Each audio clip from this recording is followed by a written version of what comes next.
Namaste. So, this morning I want to read Book 5, Chapter 12, on the holding of council by Mahesasura in the Srimad Devi Bhagavatam. Vakratunda Mahakaya Surya Koti Samaprabha Nirvignam.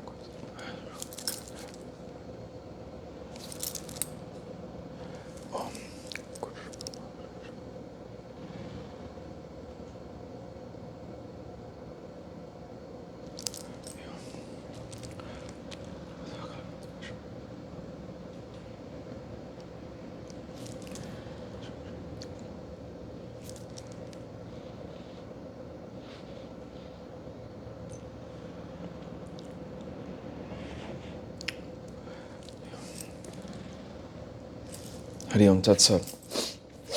Vyasa said, the world mother, hearing Tamra's words, spoke laughing a little, and with a deep voice like that of a rumbling thundercloud. The Devi spoke, O Tamra, go and say to your Lord Mahesa, who, it seems, is stupid, whose end is nay, who has become very passionate, and who is void of knowledge, what is proper and what is improper. I am not like your grown-up mother, the she-buffalo, having horns, eating grass with a long tail and a big belly. I do not like to have Vishnu, the god, Sankara, Brahma, Kuvera, Varuna, or fire. How then can I select a beast? If I do so, I will be an object of much censure amongst the several worlds. I am not desirous of any more husband. My husband is existing, though he is the Lord of all, witness of all, yet he is not the actor. He is without any desires, and he is calm and tranquil. He is Siva, is devoid of any prakritic qualities, without any attachment, the great infinite, without anyone to rely on, without any refuge, omniscient, omnipresent, the great witness, the full and the seat of the full, the auspicious. He is the abode of all, capable to do all, the peaceful, capable to create everything, and he is seeing everywhere. How can I then leave him and try to serve the dull, stupid Mahesa? Let him come and fight with this understanding that he will be defeated and be made the conveyance of Yama, the god of death, or the carrier of water of the human beings. And if that impious heretic desire to live, let him fly at once to Patala with all his demon comrades, else I will slay him in battle. See, the combination of similar substances leads to happiness, and if out of ignorance the connection takes place between things entirely different in their nature, it becomes at once the source of all pains and troubles. You are a thorough illiterate when you ask me to worship your Lord. Do you not see me endowed with exquisite beauty? And what is your Mahesa? A buffalo with horns? How can then creation become possible between us? Better fly away or fight if you like. I will kill you and your friends. And if you leave the region of heavens and the share of Yajna, then you will become happy. Vyasa said, O king, thus saying, the Devi howled and roared so loudly that it appeared strange, and it caused a great terror to the Danavas, who took it as the great dissolution of the universe at the end of a kalpa. The earth and the mountains trembled. The wives of the Danavas had miscarriages at that terrific noise. Tamra, hearing that sound, was terrified. His mind became unsteady, and he at once fled to Mahesa. O king, the Danavas present in the city became deaf. They fled and became very anxious and were absorbed in the thought whence and how that sound came. The lion too, enraged and raising up its manes, roared so loud that the Dechas became very much terrified. Mahesa too became confounded to see Tamra returning. He then had held a council with his ministers what ought to be done next. Mahesasura said, O best of the Danavas, shall we now take our shelter within the forts, or shall we go out and fight? Or will it be favorable to us if we fly away?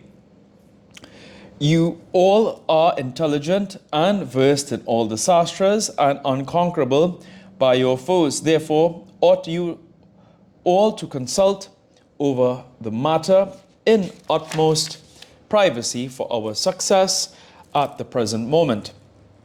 The root of kingdom lies in the council in the sacred place, cabinet, and statesmanship. If this council be kept well preserved in secrecy, then that kingdom is also kept entire. Therefore, it is highly incumbent that the plan be kept in strictest confidence amongst the good and virtuous ministers. If the plan be out, then destruction comes both to the king and his kingdom. Hence, the plan must be kept secret by those wanting glory, lest it be taken advantage of and rendered ineffective by other persons. O ministers, now declare, taking due consideration of time and place, after duly discussing and ascertaining what is the best course to adopt, what would be beneficial and full of reason and intelligent. First find out the cause why this powerful woman created by the Devas has come here alone and helpless. That Deva woman is challenging us to fight. What more wonder can there be than this? Who can say in the three worlds what the result will be, whether it will be good or otherwise? Victory comes not to many persons, nor defeat comes to a single individual. Therefore, victory or defeat lies at the hands of the luck of destiny. Those who plead for place, policy, statesmanship, they say, what is fate? Is there anyone who has seen fate? Adrista. No one has seen his appearance. It may be argued that there may exist such a thing as fate, to which it might be replied, what proofs are there for such an existence? Thus the weak persons alone hold it out as their only hope, nowhere as seen energetic persons who can fulfill their ends by their own efforts, by those who enroll themselves under fate. Therefore, effort, energy are the words of the heroes, and fate is the word of the cowards. You should all consider today these subjects fully and intelligently, and then decide what are we to do. Vyasa said, thus hearing the king, the famous Vidalaksa, with folded hands spoke thus, O king, first it should be definitely ascertained whose wife is she, this woman possessing large eyes. Whence and for what purpose has she come here? Next, what ought to be done should be decided. It seems to me that the Devas, knowing that your death will ensue from the hands of a woman, have created very carefully this lotus-eyed woman out of their own essences. And they are lying in wait, unknowing to anybody in the celestial space, with a desire to see the battle, but really to fight with you. In due time, they will undoubtedly help this woman. When the war will ensue, Vishnu and the other Devas will put this woman in front and slay us all, whereas this Devi will slay you. This is their earnest desire. O king, I have come to know this beforehand, but what will be the actual result? I cannot say. I cannot say also whether it is advisable for you to fight now. Therefore, it would be better if you consider yourself well on this matter of the gods and do accordingly. Our duty, the duty of your servants, lies in this, that we should sacrifice at any moment our lives for the preservation of your prestige and to enjoy with you whenever you are enjoying. But, O king, it is extremely advisable to ponder over this very carefully. When we see that this woman though alone, is challenging us to fight, who are armed with powerful soldiers. Durmaka said, O king, I know for certain that we will not get victory in this battle. Still, we ought not to show our backs, for that would lead us to share disgrace. Even in our encounter with Indra and other devas, we did nothing hateful and blamable. Then how can any of us fly away when we come face to face with a helpless woman? Therefore fight we must. That is certain. Let whatever happen, what is inevitable must come to pass. Thus consider what need we care for the result. If we die in the battle, we will get name and fame. If we be victorious, we will get happiness. Thus, thinking both the cases, we must fight. Today, death is inevitable when our longevity expires, and prestige will suffer if we fly away. Therefore, we ought not to spend uselessly our time in thus expressing our vain regret for life or for death. Vyasa said, O king, hearing thus the Durmaka's words, Vaskala, the eloquent speaker, thus spoke to the king, with clasped hands and his head bowed down. O king, you need not think thus in agony with this unpleasant affair. Alone I will kill that Chandika of unsteady eyes, O best of kings. To be always prompt and energetic indicates that one is steady in one's heroic valor. To consider one's enemy as dreadful in contrary to the above, we ought now to take recourse to heroic valor. O king, therefore, I will discard fear altogether and fight out valiantly. I will no doubt send Chandika in the battlefield to the abode of death. I fear not Yama, nor Indra, nor Kuvera, nor Vayu, nor Agni, nor Vishnu, nor Sankara, nor moon, nor sun. I do not fear any of them. What fear can I then entertain of that vain, arrogant woman who has got none to support her? I will kill her with these arrows sharpened on stones. You can see today the prowess of my arms and enjoy peace. You will not have to go to battle anymore to fight with her.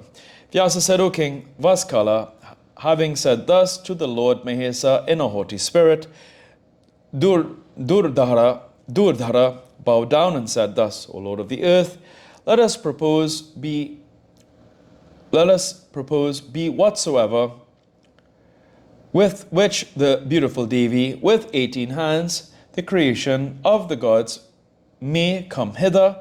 I will vanquish her, O king. I think it is simply to terrify you, as the Suras have thus created this Maya woman. Therefore, do you forsake your delusion by knowing this merely as a scare. O king, such is the statesmanship. Now hear about the workings of the ministers.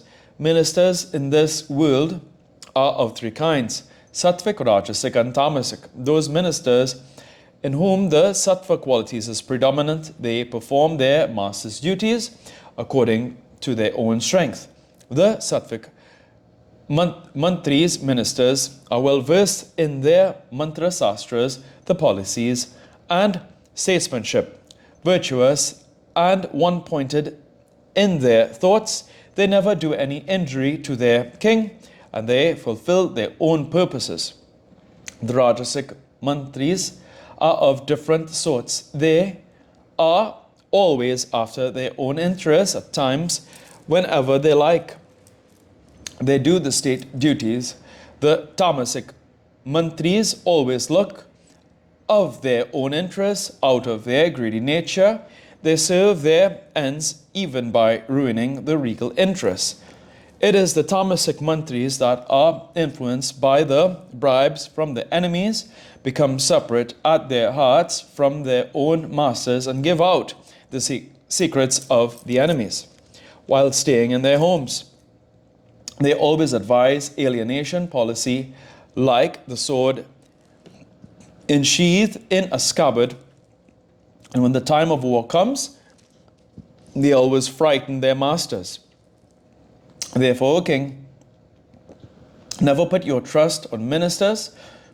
If you do so, they will always hinder you in your actions and counsels. What harm cannot be done by those ministers that are treacherous, greedy, deceitful, and void of any intelligence, and always addicted to vicious acts when they are trusted? Therefore, O king, I will go myself to the battle and serve your purpose. You need not be at all anxious in this matter. I will soon bring before you that vicious woman. I will do your actions by my own strength and powers. Let you be calm and look at my strength, fortitude, and valor. Here ends the 12th chapter on the 5th book on the holding of council by Maheshasura and Srimad Devi Bhagavatam of Mahapuranam of 18,000 slokas by Maharishi Ved Vyasa. Om Jayanti Mangala Kali, Bhadra Kali Kapali Durga.